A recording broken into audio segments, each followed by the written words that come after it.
Assalamualaikum warahmatullahi wabarakatuh. Saya Muhammad Alif Daniel bin Zikama, merupakan wakil untuk kumpulan ini. Saya akan kenalkan ahli-ahli kumpulan saya. Yang pertama adalah Muhammad Alif Najmi, yang kedua Muhammad Faris bin Fadil, yang ketiga Nur Amirah bin Ismail dan Sharifah Nur Syafiqah. Seterusnya, saya akan terangkan tentang pengenalan program ini.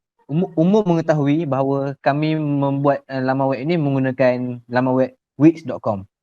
Program ini asasnya untuk menyokong dasar Kementerian Pendidikan yang mengambil pelajar lepasan DVM, DKM dan DLKM untuk menyambung pelajaran ke universiti awam.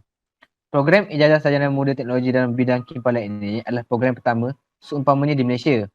Kurikulum dibangunkan dengan kerjasama industri dan mendapat akreditasi oleh MBOT, iaitu Malaysian Board of Technologies.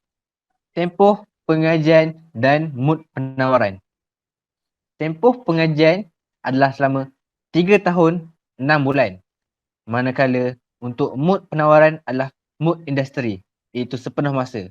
Tiada pengajian separuh masa, iaitu part time. Seterusnya, saya akan berikan kepada Muhammad Faris bin Fadil. Terima kasih. Muhammad Alif Daniel bin Zilkama. Saya Muhammad Faris bin Fadil bernombor matrik DB 190132. Ingin menyambung perbentangan kami ini mengenai struktur kurikulum dan kaedah penyampaian. Untuk struktur kurikulum adalah belajar selama 2 tahun 6 bulan di universiti, 1 tahun di industri, iaitu work-based learning. Umum mengetahui ini adalah latihan industri lah. Biasanya 6 bulan kan. Seterusnya adalah kaedah penyampaian. Kaedah penyampaian program BTEC ini lebih menekankan elemen kemahiran dan penglibatan bersama industri.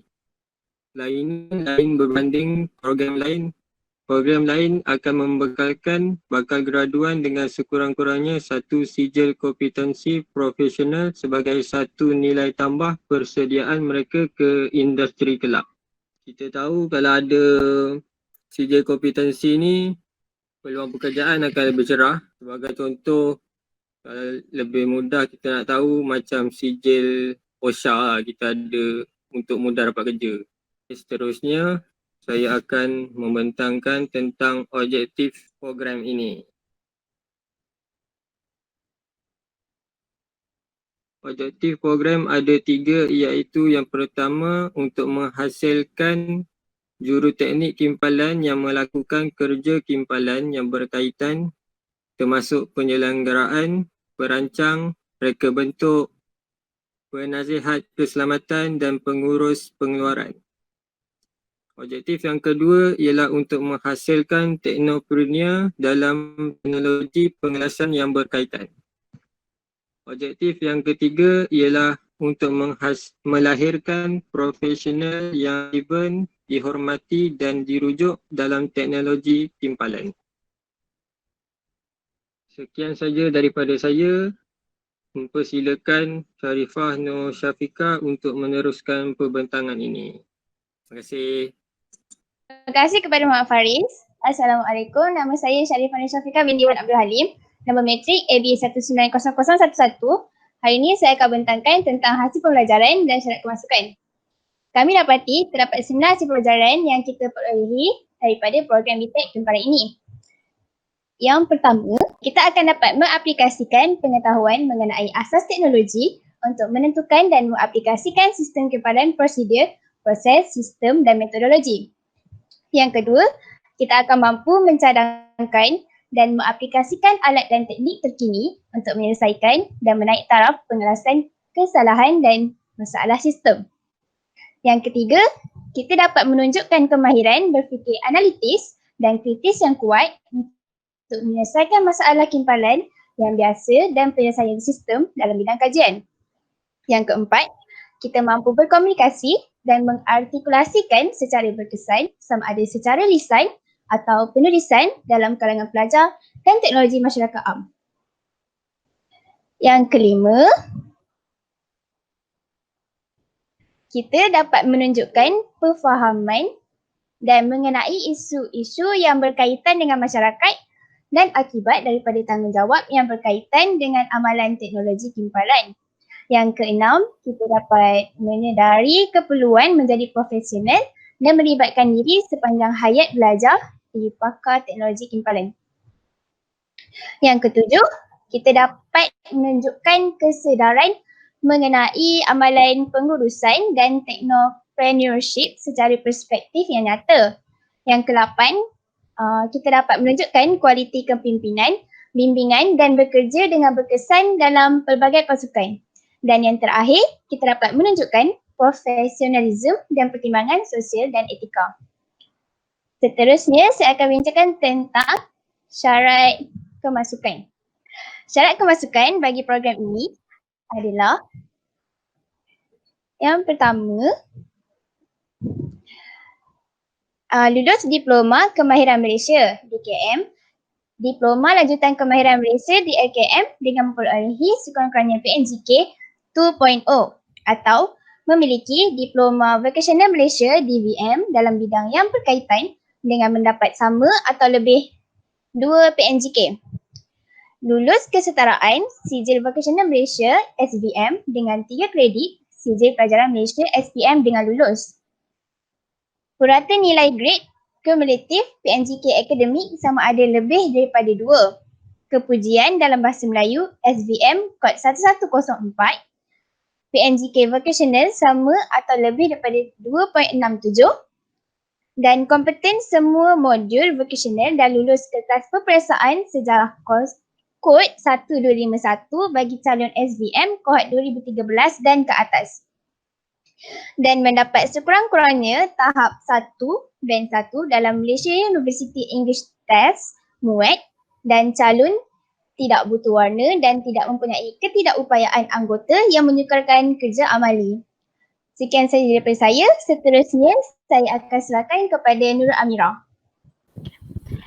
Saya Nurul Amirah binti Ismail. Hari ini saya akan membentangkan mengenai infografik.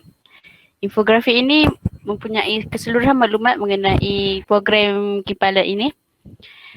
Untuk infografik pertama, kami ada infografik daripada kumpulan 1 dan infografik kedua adalah daripada kumpulan saya dan Syafiqah. Infografik ini mempunyai seluruh maklumat seperti yuran, siapa ketua program kimpalan, prospek kerjaya dan macam mana nak hubungi kami apabila nak memasuki program ini. Yang ketiga, kami mempunyai senarai program yang ditawarkan di TESHAM, terutama di FPTV. Yang keempat, kami ada sijil daftar kelayakan Malaysia untuk program kimpalan ini. Dan yang terakhir, kami mempunyai video mengenai kimpalan ini.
seterusnya saya akan serahkan kepada Muhammad Alif Nazmi untuk teruskan pembentangan ini.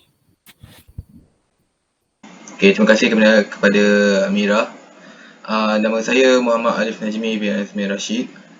Nombor kad pengenalan saya DB190022. Okey, kali ini saya nak terangkan bahagian aktiviti program pula. Untuk bahagian aktiviti program ni, kami telah mengumpulkan segala aktiviti yang dilakukan oleh program kami di dalam kampus dan juga di luar kampus. Seperti contoh program Jerayawara Mobiliti Antarabangsa, program aktiviti ceriakan FPTV, bengkel MOOC seri ketiga dan juga Karnival Kejaya 2018 di Politeknik Ibrahim Sultan dan Politeknik Merlimau Melaka. Dan juga ada juga aktiviti luar seperti lawatan industri ke National Meteorology Institute of Malaya. Kemudian saya akan terangkan bahagian terakhir iaitu kredit, di mana di bahagian kredit ini kami memberi penghargaan kepada semua yang terlibat. Penghargaan pertama kepada pensyarah kami Dr. Nur Syamimi binti Muhammad Razali dari Fakulti Pendidikan Teknikal dan Vokasional, Jabatan Ikhtisas Pendidikan. Yang kedua kepada ahli-ahli kumpulan kami iaitu Muhammad Faris bin Fadil, Muhammad Alif Daniel bin Zilkama, Sharifah Nur Syafiqah binti Wan Abdul Halim, Nurul Amira binti Ismail, dan juga pada diri saya yang terlibat bagi menjayakan e-siswazah kami menggunakan aplikasi Wix ni. Di samping tu kami juga ada masukkan kementerian-kementerian yang terlibat kerjasama dengan pihak UTSM seperti Kementerian Pengguna Luar Bandar, MBOT, Kementerian Pertanian, Kementerian Perdagangan, Kementerian Bangunan, Kementerian Pendidikan, MITI Malaysia, KBS, JKR dan Kementerian Sumber Manusia. Okey, seperti yang dapat dilihat, bagi semua page bermula daripada pengenalan, pengajian industri, struktur kurikulum, objektif program, hasil pembelajaran, syarat kemasukan, infografik, aktiviti program dan kredit. Di bawah sekali kita dapat lihat terdapat maklumat bagaimana untuk menghubungi pihak yang terlibat untuk tanya sebarang soalan berkenaan dengan program ini. Jadi itu semua daripada kami berkenaan dengan aktiviti iswazah kami. Sekian, terima kasih.